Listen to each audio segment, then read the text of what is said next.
तो ये बदकिस्मती है, जम्मू कश्मीर के लोगों की बदकिस्मती है कि यहाँ पे डेमोक्रेसी बाहर नहीं हो रही और यहाँ पे कुछ उनके हक में फैसला नहीं हो रहा। कि पहले ये बातें करते थे कि हम 50,000 नौकरी देंगे, वो सत्यपाल मलिक जी के खिलाफ भी इन्होंने ईडीएम भेज दी जब उन्होंने सच बोला यहाँ पे। इन्होंने सियासत ही की है जम्मू कश्मीर के ऊपर, इन्होंने जम्मू कश्मीर पे पूरे हिंदुस्तान की सियासत करते हैं। क्यों नहीं चुनाव कराते? अगर है तो आप चुनाव करा दीजिए, दूध का दूध पानी का पानी हो जाएगा, पता चल जाएगा। अगर लोग आपसे प्यार करते हैं तो लोग आपको हुकूमत में लाएंगे ना सर। मैडम ये डेमोक्रेसी है, डेमोक्रेसी को बहाल करना बहुत इंपॉर्टेंट है। मेरा तो यही कहना है कि यहाँ चुनाव हो जाएगा, पार्लियामेंट चुनाव हो सकते हैं, तो असेंबली चुनाव क्यों नहीं कराते यहाँ पे? इनको किस चीज का डर है? एंड पहले तो मैं आपको डेली विजन वाली बात का बताऊंगा। कम से कम हमने उस टाइम डेली विजन लगाए तो नेशनल कॉन्फ्रेंस से उस टाइम डेली वेजेस लोग, लेकिन उनका फ्यूचर सेफ नहीं कर पाए। मैं बताता हूँ, मैं आपको बताता हूँ ना, जब हमने इस टाइम जब लगाए थे उसके बाद 2014 में यहाँ पे नेशनल कॉन्फ्रेंस हुकूमत से बाहर चलेगी और आज 10 साल हो गए हम हुकूमत से बाहर है। कम से कम आज जो भी कुछ डेली वेजेस को कुछ तो मिलता है ना, हमने कोई रोजगार तो दिया और हमने उसके फ्यूचर के लिए सोचा। आज भी हम बोलते हैं नेशनल कॉन्फ्रेंस को हुकूमत में लाओ तो हम इन डेली वेजेस के लिए कुछ सोचेंगे। मैं लोगों से पूछना चाहूंगा, जो काम चल रहे हैं पुरानी हुकूमतों ने किए उसमें ये फित्ते काटते आके, मुझे बताओ रोजगार के लिए क्या किया? चलो हम छोड़ो, आप डेली वेजेस क्या बताओ, यहाँ पे कौन से मुलाजिमीनों लगाए? नौजवानों के साथ धोखा हुआ है। क्यों बाहर का नौजवान यहाँ पे लगे? क्यों दिल्ली बॉम्बे के नौजवान आके जम्मू कश्मीर में नौकरी करे? आज जो प्राइवेट सेक्टर के काम चल रहे हैं, आप मेरे रजौरी पुंछ में देख लीजिए, यहाँ जम्मू कश्मीर के बच्चों को नहीं लगाया जा रहा, बाहर के बच्चों को लगाया जा रहा है प्राइवेट सेक्टर में। क्यों जम्मू कश्मीर का बच्चा ना लगे? क्यों यहाँ एम्स बने तो यहाँ जम्मू कश्मीर के बच्चे को रोजगार क्यों नहीं मिल रहा? क्या हमारे बच्चों में काबिलियत कम है? मेरे अपने कॉन्स्टिट्यूंसी सुंदरबनी में इतने काबिल बच्चे हैं, और सुंदरबनी जो कालाकोट डिस्ट्रिक्ट रजौरी में सुंदरबनी को इंटेलिजेंसी का हब बोला जाता है कि पढ़े लिखे बच्चे निकलते हैं। क्यों वहां के बच्चों को मौका ना मिले? अल्लाह ताला और भगवान ने चाहे इतनी जल्दी मरने नहीं वाले। और तब उमर साहब जब कुर्सी में बैठेंगे, हम ही नौजवानों की लड़ाई बैठेंगे, और मैं और आप ही एक दिन इंटरव्यू कर रहे होंगे और आप मुझसे ये सवाल उस दिन जरूर पूछना कि आपने नौजवानों के लिए क्या किया। पर उसके लिए पहले हमें पावर में और सत्ता में आना बहुत जरूरी है। आज बातें करने का कोई फायदा नहीं। तो ये लोगों का फैसला है, और अब इस बार लोगों का फैसला खुद देखना। लोगों ने फैसला किया हुआ है, खाली लोग वेट कर रहे हैं कि हमने किस दिन हमने ट्रिगर बजाना है, वो जिसके भी फेवर में आएगा आपके सामने रिजल्ट आ जाएगा। थोड़ा देर वेट तो कीजिए, जब इतनी देर हमने वेट किया है तो इस चीज का भी वेट करें। और मैं तो चाहता हूं, मैं तो आपके माध्यम से चाहता हूं कि असेंबली इलेक्शन भी करवा दीजिए साथ साथ ही। जब इतना खर्चा हो ही रहा है तो असेंबली इलेक्शन भी करा दें, दूध का दूध पानी का पानी हो जाएगा। ऊपर वाले के फैसले हैं, हमने लड़ाई लड़नी है, हम पार्टी के सिपाही है, हमें पार्टी जो हुक्म बोलेगी वहां से हम इलेक्शन लड़ने के लिए तैयार है। वैसे भी नमस्कार, जेके अपडेट में आपका स्वागत है। मैं हूं साक्षी सभरवाल। जम्मू कश्मीर की अगर बात करूं तो जम्मू कश्मीर में इस समय चुनावों को लेकर बेसब्री से इंतजार किया जा रहा है। तमाम राजनीतिक पार्टियां जो हैं वो इस समय इंतजार में हैं कि जल्द से जल्द चुनावों की घोषणा हो, तिथियों की जो है वो तिथियां जो हैं, डेट्स जो हैं वो सामने आए और फिर वो और ज़्यादा एक्टिव हो जाए। इसके अलावा लोग भी लंबे समय से इंतजार कर रहे हैं चुनावों को लेकर, लेकिन इस समय जो बड़ा हलचल जो इस समय है वो तमाम राजनीतिक पार्टियों में देखने को मिल रहा है। वो चाहे PDP है, चाहे NC है, चाहे वो BJP है या फिर वो कांग्रेस है। तमाम तरह के उठापटक या हम बहुत सारी जॉइनिंग्स जो हैं वो लगातार देख रहे हैं। फिलहाल किस तरह की तैयारियां किस पार्टी में कैसे चल रही हैं, उन सब पर बात करने के लिए इस समय मेरे साथ स्टूडियो में मौजूद हैं ठाकुर यशोवर्धन सिंह। ये एडिशनल स्पोक्स पर्सन हैं नेशनल कॉन्फ्रेंस के और इंचार्ज हैं कालाकोट सुंदरबनी से। सर, कार्यक्रम में आपका बहुत बहुत स्वागत है। मैं जिस तरह से अभी दर्शकों से बात कर रही थी कि अब चुनावों को लेकर काफ़ी सारा इंतज़ार जो है वो किया जा रहा है और बेसब्री से इंतज़ार है कि जल्दी से EC जो है वो डेट्स को अनाउंस करे। हालांकि आज EC की विजिट है JNK में, और टीम किस तरह से क्या करती है और उसके बाद किस तरह की डेट्स जल्दी सामने आती हैं। तमाम पार्टियां इस समय एक्टिव हैं, तमाम तरह के फेरबदल जो हैं वो लगातार देखे जा रहे हैं। नेशनल कॉन्फ्रेंस की अगर मैं बात करूँ तो नेशनल कॉन्फ्रेंस इस वक्त किस तरह की तैयारी में जुटी हुई है? मैंने पहले भी अपने काफ़ी इंटरव्यूज़ में और काफ़ी जगह जब मैंने लोगों से बात की, नेशनल कॉन्फ्रेंस काफ़ी देर से इलेक्शन के लिए, चुनाव के लिए तैयार है।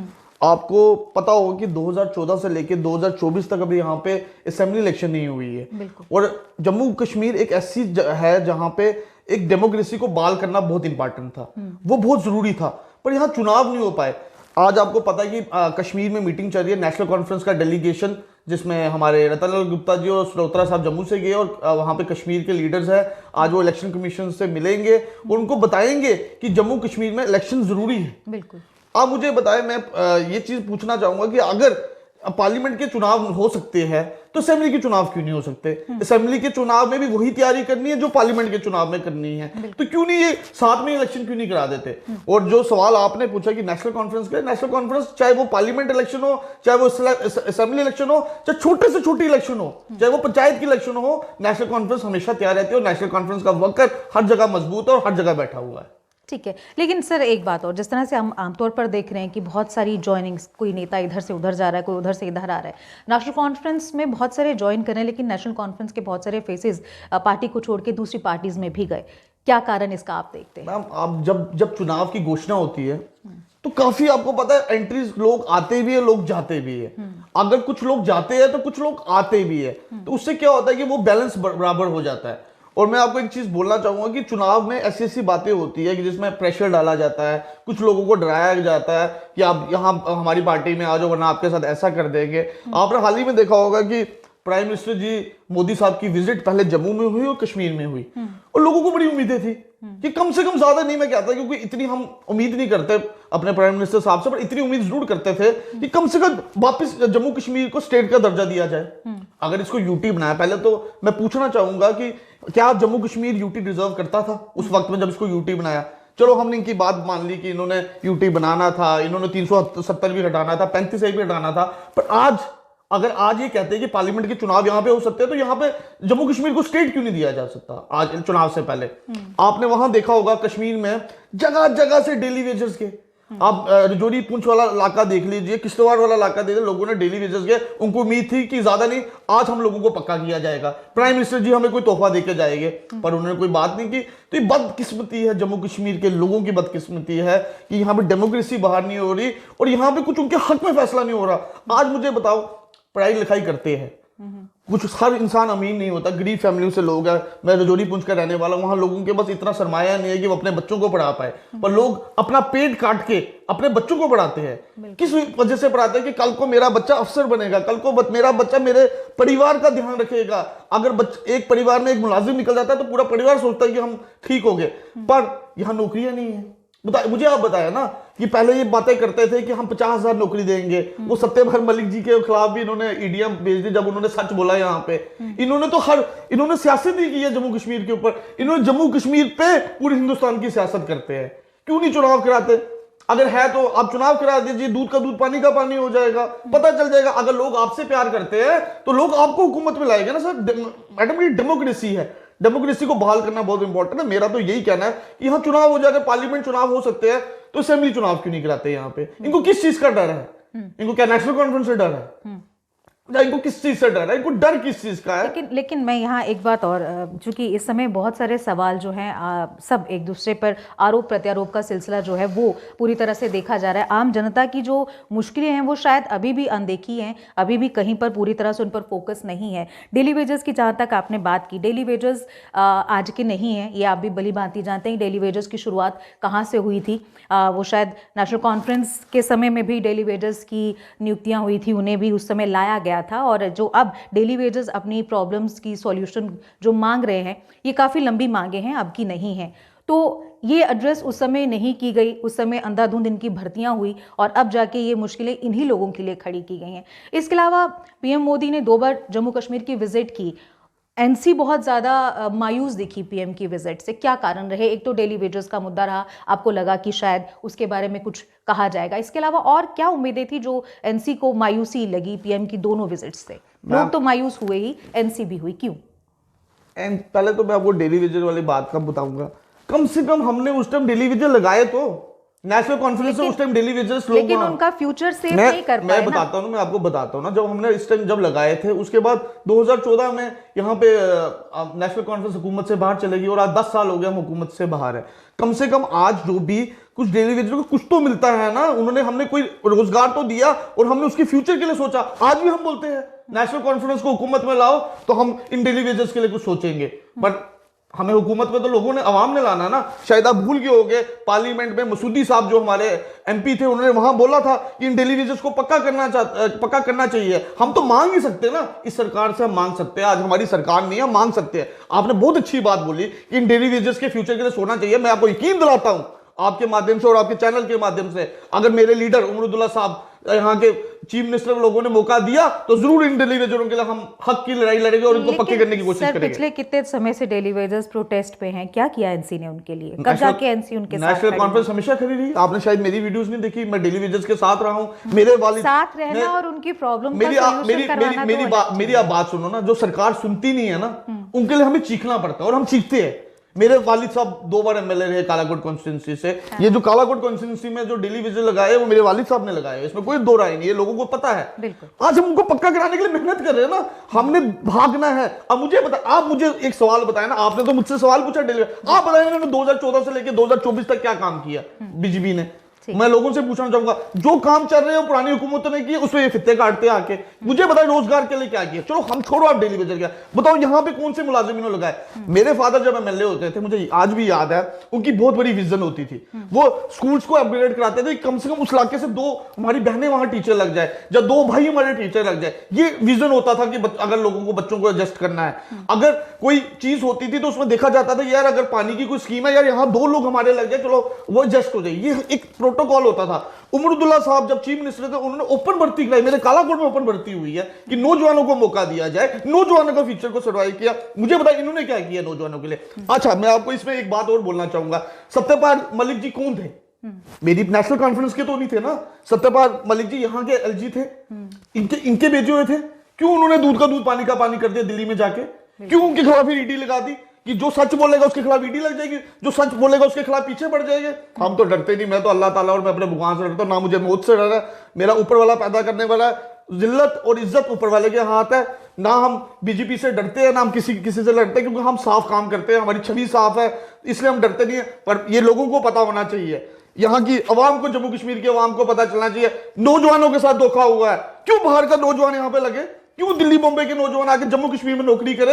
आज जो प्राइवेट सेक्टर के काम चल रहे हैं, आप मेरे रजौरी पुंछ में देख लीजिए, यहाँ जम्मू कश्मीर के बच्चों को नहीं लगाया जा रहा, बाहर के बच्चों को लगाया जा रहा है प्राइवेट सेक्टर में। क्यों जम्मू कश्मीर का बच्चा ना लगे? क्यों यहाँ एम्स बने तो यहाँ जम्मू कश्मीर के बच्चे को रोजगार क्यों नहीं मिल रहा? क्या हमारे बच्चों में काबिलियत कम है? मेरे अपने कॉन्स्टिट्यूंसी सुंदरबनी में इतने काबिल बच्चे हैं, और सुंदरबनी जो कालाकोट डिस्ट्रिक्ट रजौरी में सुंदरबनी को इंटेलिजेंसी का हब बोला जाता है कि पढ़े लिखे बच्चे निकलते हैं। क्यों वहां के बच्चों को मौका ना मिले? अच्छा सर, एक बात और, चूंकि आप युवा नेता हैं, युवाओं के लिए बहुत कुछ आप कर रहे हैं, लगातार एक्टिव भी हैं, नेशनल कॉन्फ्रेंस भी लगातार बात करती है युवाओं को लेकर। किस तरह से नेशनल कॉन्फ्रेंस युवाओं को प्रमोट कर रही है? क्या खास किया जा रहा है युवाओं के लिए? मैं आपको एक बात बताना चाहूंगा आपके माध्यम से। आज अगर नौजवान नहीं होगा तो आगे हमारा फ्यूचर कुछ नहीं हो सकता। बिल्कुल। देखो, जो पुराने बुजुर्ग थे, जो पुराने लोग हैं, उनसे हमने डायरेक्शन लेनी, और नौजवानों ने आने वाले वक्त में इस रियासत को संभालना। जब ये रियासत वापस बनेगी, मैं इसको रियासत इसलिए बोलता हूँ क्योंकि मुझे यकीन है, मुझे अपने भगवान पे यकीन है कि एक दिन इसको रियासत बनाया जाएगा जम्मू कश्मीर को। हम यूटी रिजर्व नहीं करते, और हमारे ये जो बच्चे हैं जम्मू कश्मीर के बच्चे, इनको रोजगार मिलेगा। ये मुझे बताया, जैसे हिमाचल में 371 लगाया गया, 371 लगाया गया, जम्मू कश्मीर में 371 क्यों नहीं लगाया गया? लद्दाख में लगाने की ये बात करते हैं, जम्मू कश्मीर को क्यों करते हैं पीछे? जम्मू कश्मीर के साथ इनको क्या है? मैं बताता हूं उनको क्या है। जम्मू कश्मीर में पूरे हिंदुस्तान पे ये सियासत करते हैं कि हमने जम्मू कश्मीर में ये कर दिया। मुझे बताइए, ये कहते हैं हमने 370 हटाने के बाद टेररिस्ट कम हो गए। अब ढांगरी चले जाइए, मेरी कॉन्स्टिट्यूंसी में ढांगरी है। अब रजौरी चले जाए, मेरा डिस्ट्रिक्ट है, वहां कितने अटैक हुए, कहां मिलिटेंसी कम हुई? आज मिलिटेंसी तो और बढ़ रही है वहां पे। मुझे बताए, कभी ये जब इनको कोई प्रॉब्लम आती है, जब इलेक्शन की बात आती है, इनके कहते हैं हालात ठीक नहीं है, हम इलेक्शन नहीं करा सकते। अब तो हालात ठीक है, आप कह रहे हो अगर पार्लियामेंट इलेक्शन हो सकते हैं तो असेंबली इलेक्शन क्यों नहीं?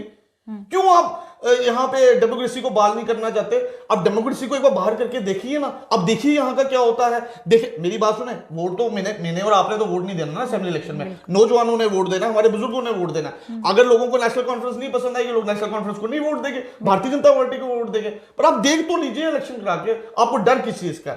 आपको डर इस चीज का, आप मुझसे सुने, इनको डर किस चीज का? इनको डर है इन्होंने लोगों के साथ धोखा किया है, इन्होंने लोगों के इमोशंस के साथ खेला है, इन्होंने नौजवानों के साथ खेला है। यहाँ पे सर, कोई रोजगार नहीं। मेरा सवाल वही रह गया कि एनसी कैसे प्रमोट कर रही है युवाओं को? एनसी क्या खास कर रही है युवाओं के लिए?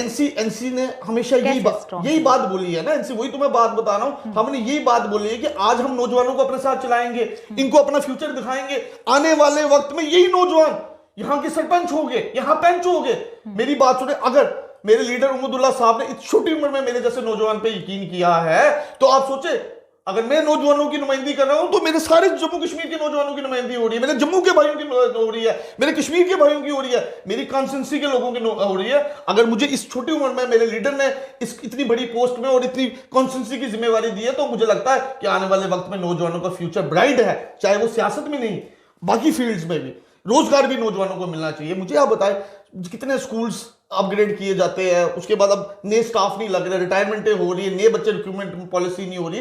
तो मुझे यकीन है कि जब मेरा लीडर पावर में बैठेगा और जम्मू कश्मीर की बागडोर को संभालेगा तो नौजवानों के लिए जरूर लड़ाई लड़ी जाएगी और हम साथ ही होंगे मैडम। अल्लाह ताला और भगवान ने चाहे इतनी जल्दी मरने नहीं वाले।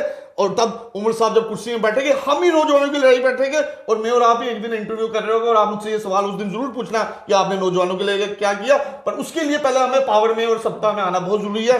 आज बातें करने का कोई फायदा नहीं। बिल्कुल सर, एक बड़ी इंपॉर्टेंट जो इस समय चर्चा का बड़ा विषय है, सुर्खियों में बहुत ज्यादा है, पीएजीडी जब बना था वो इसीलिए बना था कि वो धुर विरोधी पार्टी जो भाजपा है उसको कहीं ना कहीं दूर किया जाए, जम्मू कश्मीर से बाहर किया जाए। लेकिन इस समय जो पीएजीडी के हालात हैं वो खुद ही एक तरह से हाशिए पर दिख रहे हैं, वो खुद ही कहीं ना कहीं खुद की मजाक उड़वाते दिख रहे हैं।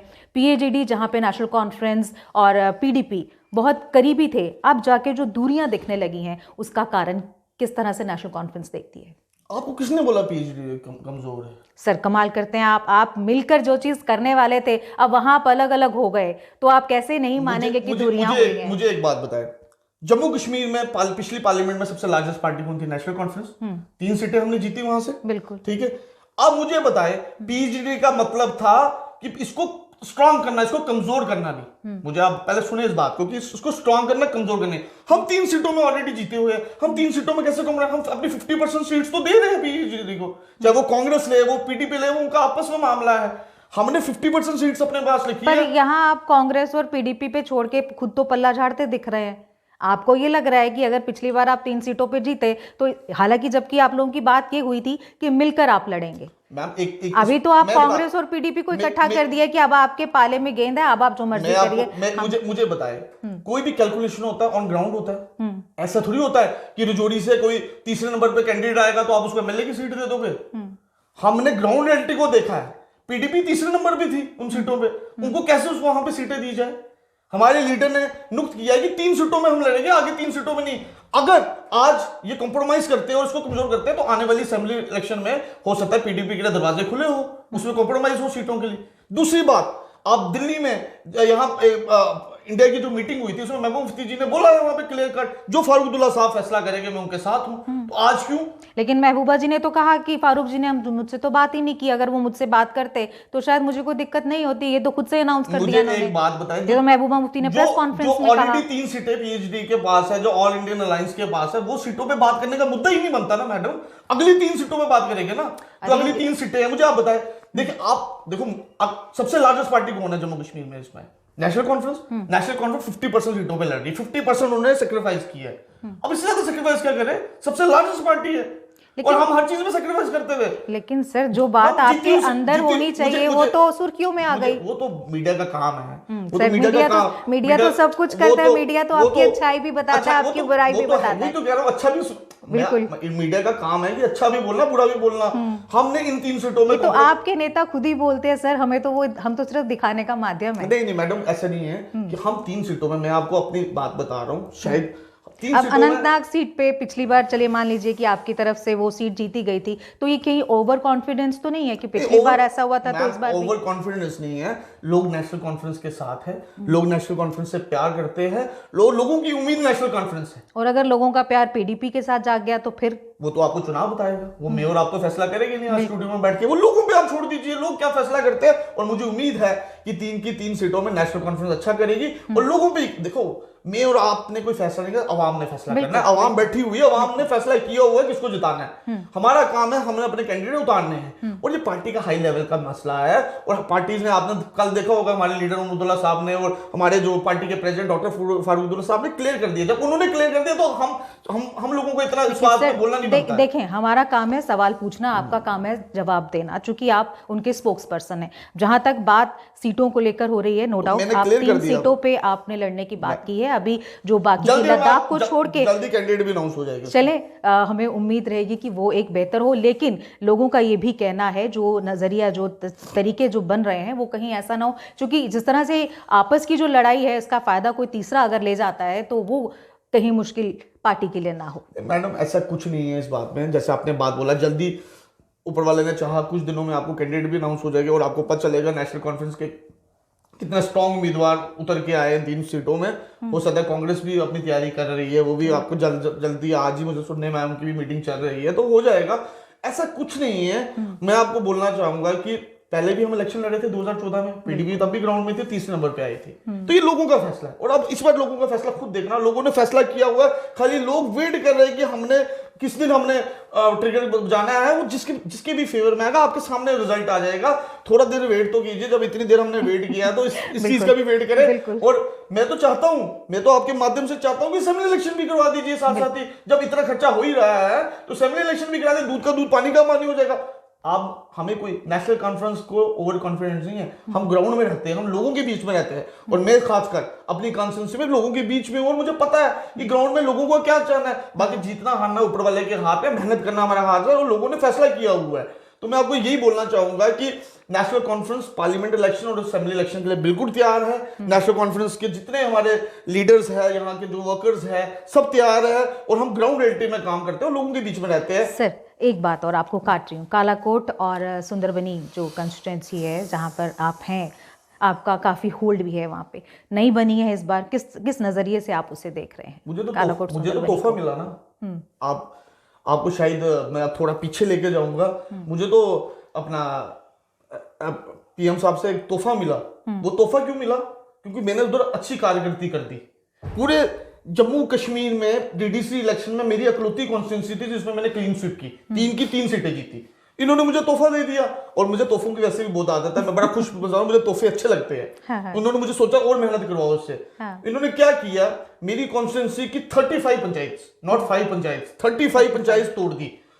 मेरी 3 पंचायतें, जो मेरी पुरानी कॉन्स्टिट्यूंसी 3 पंचायतें उन्होंने नौशहरा में लगा दी, 8 पंचायतें बुद्धल में और 24 पंचायतें मेरी इन्होंने ढांगरी रजौड़ी नई कॉन्स्टिट्यूंसी बना दी और मेरे साथ सुंदरबनी एरिया लगा दिया। मुझे किसी चीज का डर नहीं है, ये जो मर्जी करे। इन्होंने बड़ी कोशिश की कि ठाकर यशोवर्धन सिंह को बीजेपी ज्वाइन कराएंगे, ठाकर यशोवर्धन सिंह की सिक्योरिटी विड्रॉ करेंगे, बीजेपी ज्वाइन करेंगे। मैंने इनको उस दिन भी बोला और जिस दिन मेरा अभी सुंदरबनी में हाल ही में जलसा हुआ, जिस दिन आपने देखा होगा कि सुंदरबनी में मैंने बेहतरीन वहां एक रैली रखी और जिसमें उमर अब्दुल्ला साहब ने आना था, इन्होंने एसएसपी साहब ने इजाजत नहीं दी वहां पे आने की और मैंने एसएसपी साहब को सुबह बोला, उन्होंने मुझे कॉल किया कि उमर अब्दुल्ला साहब को हम नहीं आने देंगे, हमें प्रेशर है ऊपर से। आपको पता है किस चीज का प्रेशर है? प्रेशर था। तो मैंने कहा सर रैली तो कैंसिल नहीं होगी और लोगों ने मुझे उठा के रैली तक लेके आएंगे और लोगों का प्यार है और ये प्यार मेरा नहीं, मेरे वालिद साहब का लोगों के साथ प्यार था। मेरे वालिद साहब ने 12 साल एमएलएशिप की, कालाकोट से की। आज सुंदरबनी के लोग भी उनसे प्यार इसलिए करते हैं कि वो जब वो एमएलए थे कालाकोट के, वो सुंदरबनी के लोगों को भी देखते कि ज्वाइनिंग कॉन्स्टिट्यूंसी थी। वहां राधेश्याम शर्मा जी एमएलए थे, वो थोड़ा कम जाते थे लोगों के बीच में, पर मेरे वालिद साहब लोगों से इंटरेक्ट रहते थे इस वजह से कि बाकी ये जो इन्होंने डीलिमिटेशन में मेरी कॉन्स्टिट्यूंसी काटी है, ऊपर वाले के फैसले हैं। हमने लड़ाई लड़नी है, हम पार्टी के सिपाही है, हमें पार्टी जो हुक्म बोलेगी वहां से हम इलेक्शन लड़ने के लिए तैयार है। वैसे भी सर कहा जाता है कि नेता वही जो आम जनता के साथ जुड़े, जो आम जनता के बारे में उसकी दिक्कतों को महसूस करे और उनका समाधान करे, नेता वही है और शायद जीत भी उसी नेता को मिलेगी। फिलहाल आज सर आप कार्यक्रम में आए, अपनी पार्टी का आपने पक्ष रखा, बहुत सारे सवाल थे जो लोग अक्सर जानना चाह रहे थे, उन पर आपने बेबाकी से जवाब दिया और आज के इस कार्यक्रम में बस इतना ही। मुझे दीजिए इजाजत, नमस्कार। जम्मू कश्मीर की खबरों के लिए जुड़े रहिए जेके अपडेट के साथ।